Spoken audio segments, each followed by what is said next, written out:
नमस्कार, मैं हूं संजय शर्मा। आप देख रहे हैं 4 PM न्यूज नेटवर्क। पूर्व मुख्य चुनाव आयुक्त हैं कुरैशी साहब। वो बेचारे बेचारे बड़ा ज्ञानी हैं। कह रहे हैं कि असंभव है कि इतने सारे वोट बढ़ जाए महाराष्ट्र में।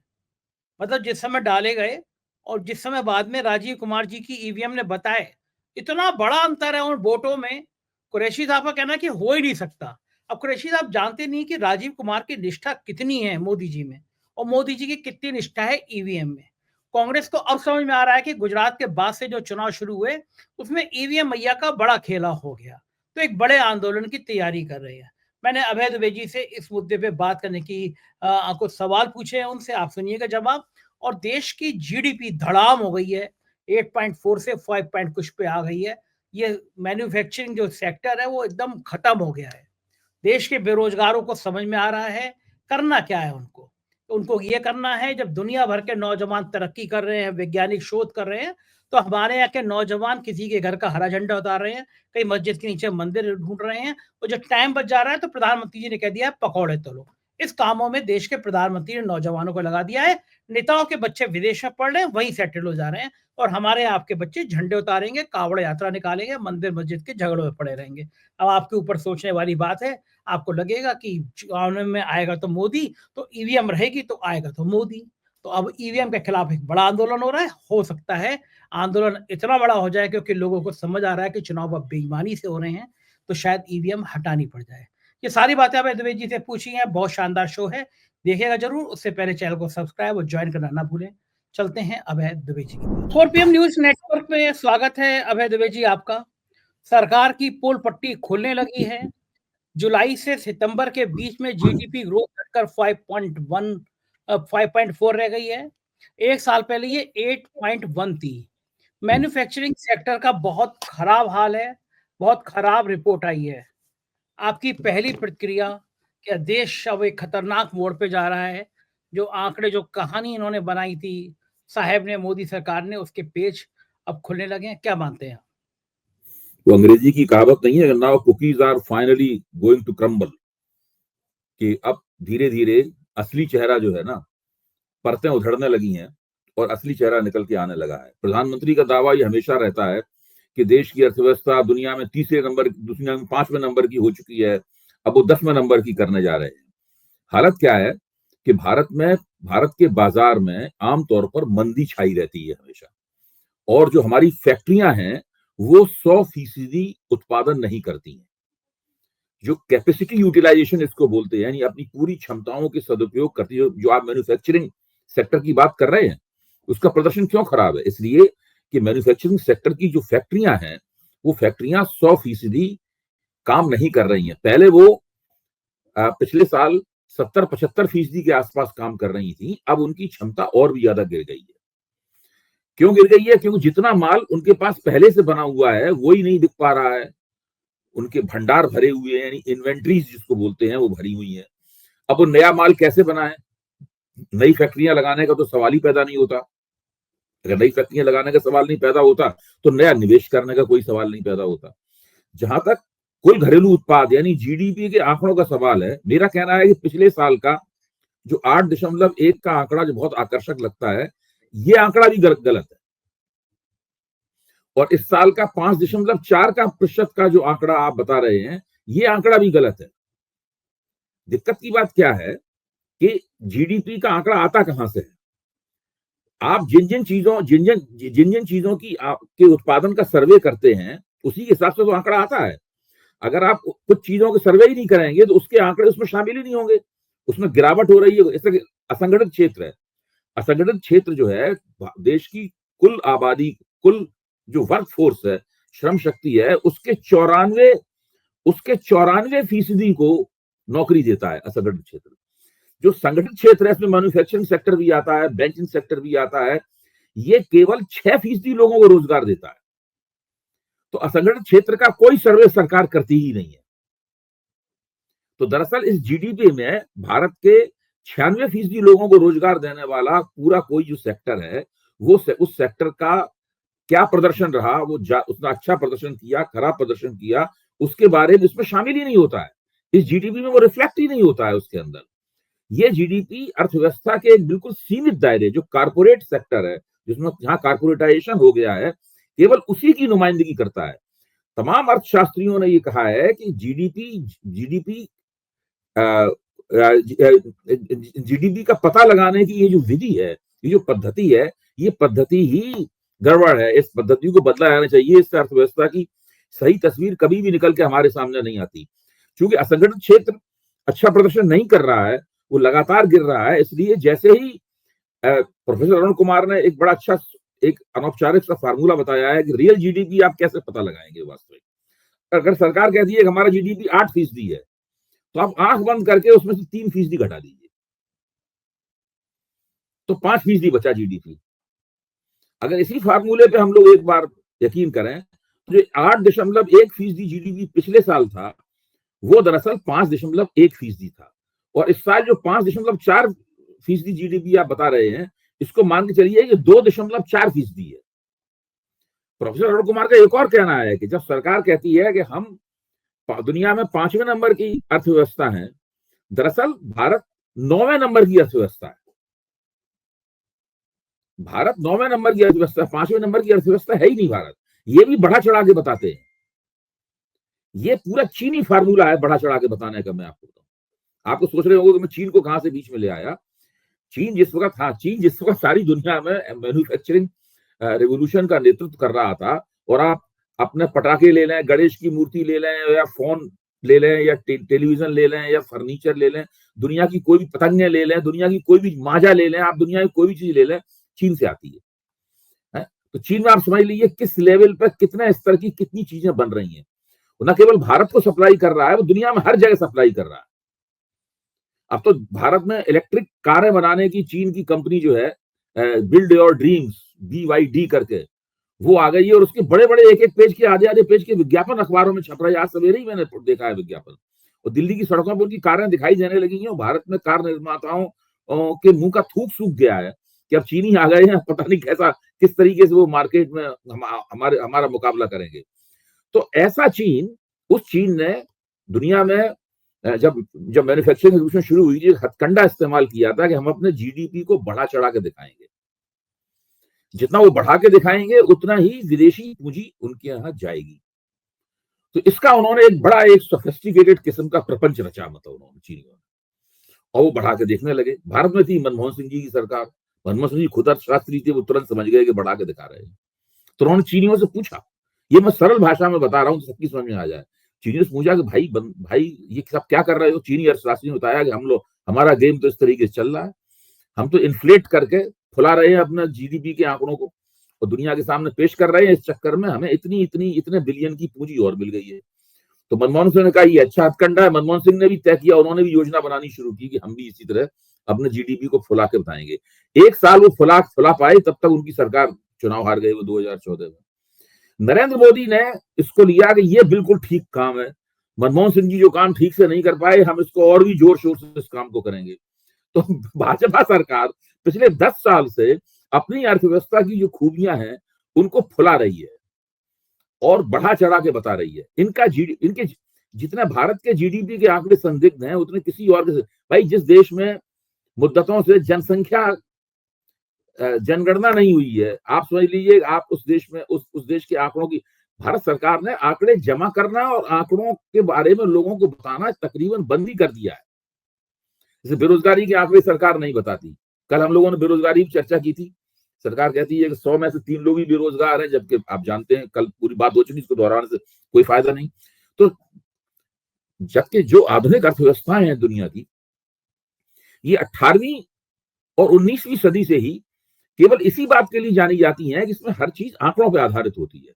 सरकारों का काम ही आंकड़ों को बारीकी से जमा करना होता है, ताकि उत्पादन की, उपभोग की, आमदनी की, खर्चे की, इन सब चीजों की सही सही तस्वीर अर्थशास्त्रियों और नीति निर्माताओं के सामने आ सके और वो उसको बना सके।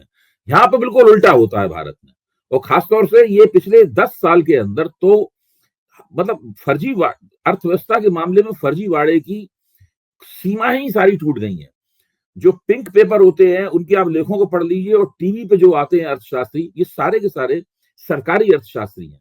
ये सिर्फ सरकार की हर नीति का समर्थन करते हैं और लगातार दावे करते रहते हैं कि अब भारत ये करने वाला है, भारत वो करने वाला है। जो दुनिया के दूसरे बड़े बड़े कॉर्पोरेशंस हैं, अर्थव्यवस्थाओं के दूसरे अधिकारी हैं, वो जब भारत आते हैं तो भारत की अर्थव्यवस्था की निंदा तो करेंगे नहीं, वो उसकी तारीफ में भारत में इतनी संभावना है, इतनी संभावना है, इस प्रकार की बात करते हैं। और इन्हीं बातों को लेकर ये लोग उड़ते हैं। और ये जो आंकड़े हमारे सामने पेश किए जा रहे हैं, चाहे वो 8.1% हो, चाहे 5.4% हो, ये सही आंकड़े नहीं है। भारतीय अर्थव्यवस्था सही आंकड़ों की कमी के कारण एक तरह से एनीमिया की शिकार है। एनीमिया कहते हैं रक्ताल्पता को, जब आपके शरीर में खून की कमी हो जाती, खून तो उतना ही रहता है, खून की जो क्वालिटी होती है वो घट जाती है। जो एनीमिया, भारतीय अर्थव्यवस्था सही आंकड़ों की कमी के कारण दरअसल एनीमिया की शिकार हो गई है। हमें पता ही नहीं है कि भारतीय अर्थव्यवस्था किस स्तर पर काम कर रही है और वो कहां पे खड़ी हुई है इस वक्त।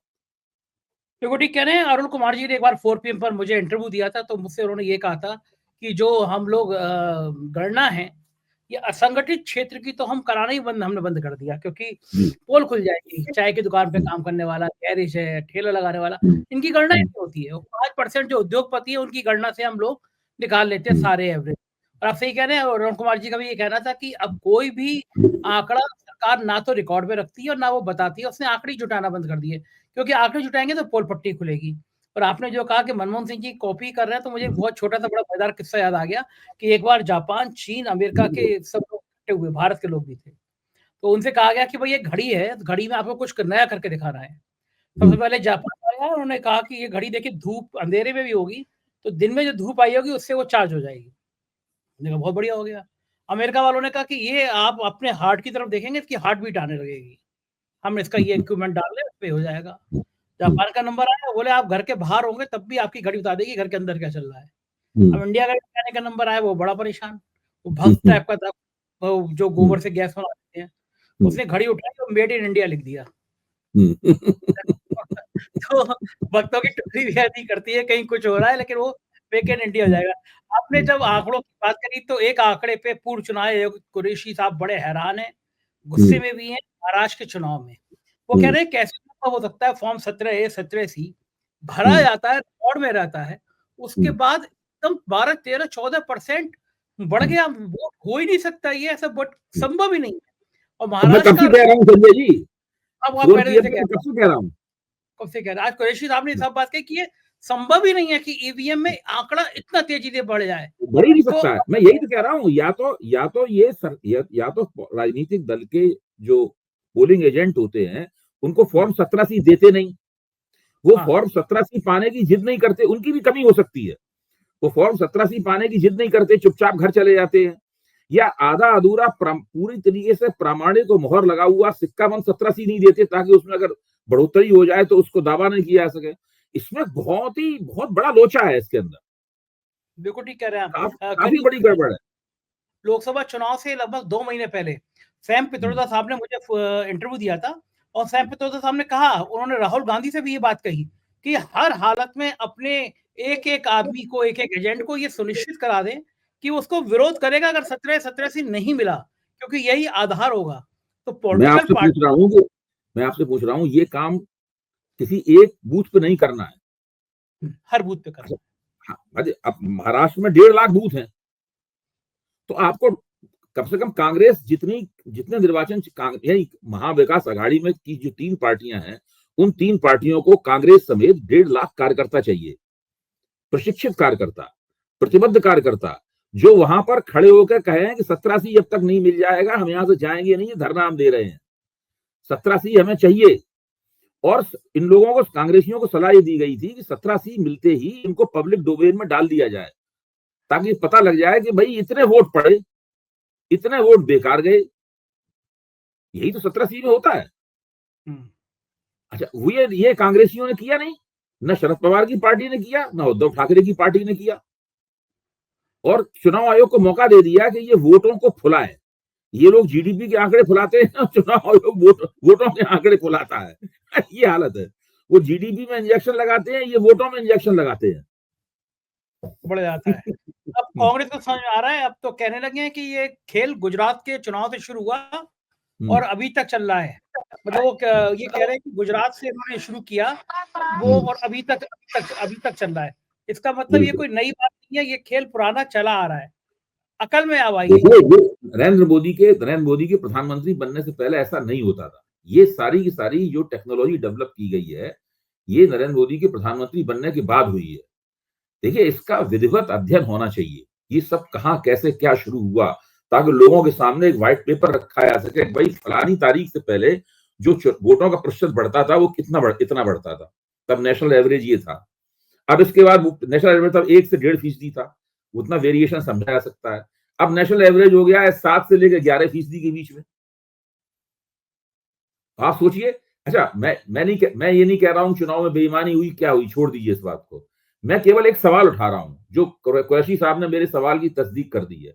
मैं सवाल ही उठा रहा हूं कि ये कैसे होता है, इसके बारे में हम लोगों को एक विश्वसनीय किस्म की सफाई चाहिए चुनाव आयोग की तरफ से, उनकी तरफ से एक एक्सप्लेनेशन चाहिए कि वो बताएं कि ये कैसे होता है। अब तो कुरैशी साहब भी पूछने लगे, वो देश के मुख्य चुनाव आयुक्त रह चुके हैं, वो तो सब कुछ जानते हैं, जितना राजीव कुमार जानते हैं उससे वो ज्यादा जानते हैं, किताबें लिख चुके हैं इसके ऊपर। राजीव कुमार ने कभी किताब भी नहीं लिखी, वो तो किताब सब लिख चुके हैं, अखबारों में लगातार लिखते हैं कुरैशी साहब। मैं व्यक्तिगत रूप से उनसे मिल चुका हूँ, CSDS में उनका भाषण भी सुन चुका हूँ। आप तो मेरे ख्याल से बुला के अपने कार्यक्रम पे उनसे बात कीजिए कुरैशी साहब से। कुरैशी साहब से आप बात करेंगे तो एकदम उससे बहुत जबरदस्त रूप से जन शिक्षण होगा। बिल्कुल ठीक बात है। आखिर आपके कार्यक्रम की पेडागॉजिक वैल्यू होगी। वो जो है आप सही कह रहे हैं कि लगाते हैं और वोट फूल जाते हैं, लेकिन कुछ और भी फूला हुआ है। वो शिंदे का मुंह फूला हुआ है। एक वायरल हो रही है प्राइम मिनिस्टर अमित शाह के साथ, वो फडणवीस हैं और शिंदे हैं। इसमें सारे टीवी स्टेशनों पे ये शिंदे वाला ही मामला चल रहा है। हाँ। अभी अगर आप किसी भी टीवी स्टेशन को ट्यून करें, मतलब जो है यहाँ पे खबरिया चैनलों को ट्यून करें, तो यही मामला चल रहा है। शिंदे साहब सतारा में अचानक अपने गांव चले गए, तो उसकी वजह से महायुति की जो बैठक होने वाली थी वो बैठक स्थगित कर दी गई। अब हालत ये है कि शिंदे के जो वो प्रवक्ता होते हैं, और जो अजित पवार के प्रवक्ता हैं और भाजपा के प्रवक्ता हैं, अलग अलग तारीखें बता रहे। कोई कह रहा है कि 2 तारीख को शपथ ग्रहण हो जाएगी, कोई कह रहा है 5 तारीख को शपथ ग्रहण होगा। इस तरह की तमाम बातें की जा रही है। कोई कह रहा है कि हम लोगों ने मिलकर, तीनों ने मिलकर रणनीति बनाई है, उस रणनीति के हिसाब से हम चल रहे हैं। वो रणनीति पत्रकारों से कह रहे हैं आप लोगों की समझ में नहीं आ सकती, और आपको हम बताएंगे भी नहीं कि वो रणनीति क्या है। देखिए, व्यवहारिक बात क्या है, जो मेरी आसानी से समझ में आने वाली बात है, वो मैं कहता हूं, इन सब बातों को छोड़ दीजिए। शिंदे एक व्यक्ति 2.5 साल से मुख्यमंत्री है, और जिस वक्त महायुति को असाधारण जीत हासिल हुई थी वही मुख्यमंत्री था। इस जीत का सबसे बड़ा श्रेय उन योजनाओं को दिया गया है, लड़की बहन योजना हो चाहे भाऊ योजना हो, उन सबके ऊपर शिंदे साहब की तस्वीर छपी हुई थी। और शिंदे साहब ने अपने पूरे चुनावी मुहिम में जम के प्रचार किया कि वही मुख्यमंत्री हैं और वही मुख्यमंत्री बनेंगे। चुनावी नतीजे जैसे ही आए, उन्होंने तुरंत ऐलान किया कि जिसके पास सबसे ज्यादा सीटें हैं वो उसी का मुख्यमंत्री बने। ऐसा कोई नियम नहीं है, ना ऐसा कोई बीच में हमारे साथ तय हुआ है। अच्छा, अब वो ये भी जानते हैं कि भाजपा के पास सीटें बहुत हैं, तो भाजपा का मुख्यमंत्री बनने से रोक नहीं सकते। तो उन्होंने बड़ी होशियार, उन्होंने कह दिया हम नहीं है रस्ते में, आप बना लीजिए अपना मुख्यमंत्री, बना सके तो बना लीजिए। क्योंकि वो शिंदे साहब भी जानते हैं कि भाजपा के अंदर भी कोई लोचा है, सवाल बाहर का ही नहीं है केवल। भाई ये बात क्यों कही जा रही है कि शिंदे साहब ने तो अपना नाम वापस ले लिया है, वो अमित शाह की बारी है, वो निर्णय ले लें। नरेंद्र मोदी का नाम नहीं ले रहा इसमें कोई। कहा ही जा रहा है कि अमित शाह जी के निर्णय की हम प्रतीक्षा कर रहे हैं। अभी निर्णय अमित शाह को करना है कि देवेंद्र फडणवीस मुख्यमंत्री बनेंगे, कि चंद्रकांत बावनकुले मुख्यमंत्री बनेंगे, कि राव साहब दानवे मुख्यमंत्री बनेंगे। चंद्रकांत बावनकुले का मतलब हो गया ओबीसी, वो तेली जाति के हैं चंद्रकांत बावनकुले। राव साहब दानवे मराठा चेहरा है, उनके लिए तर्क यह है कि एक मराठा को हटा रहे हो तो मराठा को बनाओ, क्योंकि इस बार पूरे मराठवाड़ा में मराठों ने भी भाजपा को वोट दिया है, जबकि लोकसभा चुनाव में उन्होंने नहीं दिया था।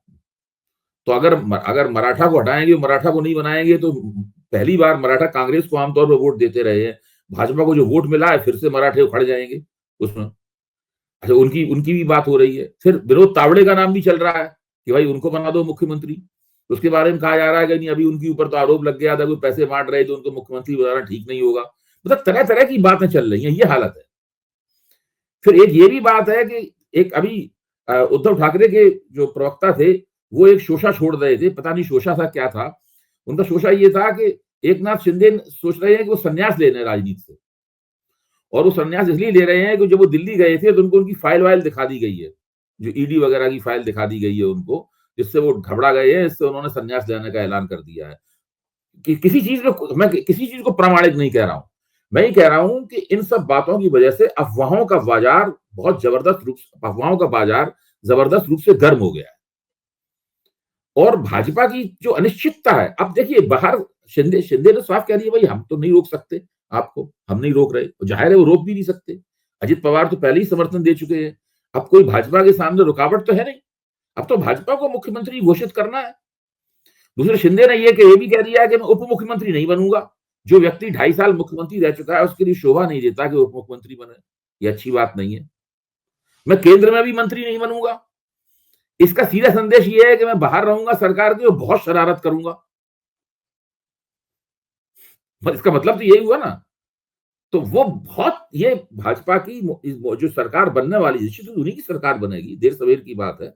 अभी ऐसे बहुत दिन भी नहीं हुए हैं, बहुत दिन, 12 14 दिन बाद महाराष्ट्र में सरकारें बनी हैं। खुद उद्धव ठाकरे 38 दिन बाद मुख्यमंत्री बने थे, 38 दिन लग गए थे, भाजपा से उनका पंगेबाजी होती रही थी, 38 दिन लग गए थे मुख्यमंत्री बनने में।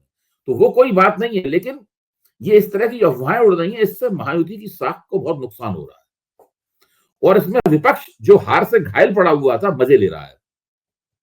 शरद पवार के भी एक एमएलए ने सतारा जाने से पहले एकनाथ शिंदे से मुलाकात करी, तो वो जो मां विकास अघाड़ी के लोग हैं वो भी अब शिंदे से मुलाकात करने लगे हैं। शिंदे भी नाराज, बारात के नाराज फूफा जैसे हो गए हैं, उनकी हालत ऐसी हो गई है कि बारात सज गई है और फूफा जी नाराज हैं। कहा फूफा जो होता है वो तो एक तरह का, दुनिया के तमाम जितने फूफा हैं, बुरा ना माने मेरी बात का, लेकिन जो फूफा होता है वो थोड़ा, उसकी जिस तरह बारात में उसको पेंट किया जाता है उससे थोड़ा उसका जोकर, विदूषक जैसी छवि उभरती है। लेकिन शिंदे साहब उस तरह की फूफा नहीं है, वो एक गंभीर और संगीन किस्म के फूफा है। वो इस सरकार की, जो सरकार बनते ही इसकी जड़ों को खोखला कर सकते हैं। इधर सरकार बनेगी, इधर उसकी जड़ों को खोखला होना शुरू हो जाएगा, और हमेशा सरकार के ऊपर एक तरह की तलवार, प्रतिष्ठा की तलवार लटकी रही। सरकार तो कमजोर नहीं होगी, उसके पास अच्छे खासे विधायक होंगे, ऐसा नहीं है कि सरकार के गिरने का खतरा नहीं होगा। लेकिन इतनी बड़ी जीत के बाद में जिस तत्परता के साथ में और बढ़िया तरीके से, शान के साथ सरकार बननी चाहिए थी, वो सब नहीं रह गया है। हाँ बिल्कुल ठीक बात है, उत्ते कहीं ना कहीं डेंट आ गया। और रहमान धागा प्रेम का मत तोड़ू चटका है, टूटन से फिर ना जुड़े, जुड़े सो गांठ पड़ जाए। जो प्रेम के धागे टूट रहे हैं वहां पे, वो खतरनाक है। वो शिंदे में और बीजेपी में तो हो ही गया, ये हो ही गया, गांठ पड़ गई है।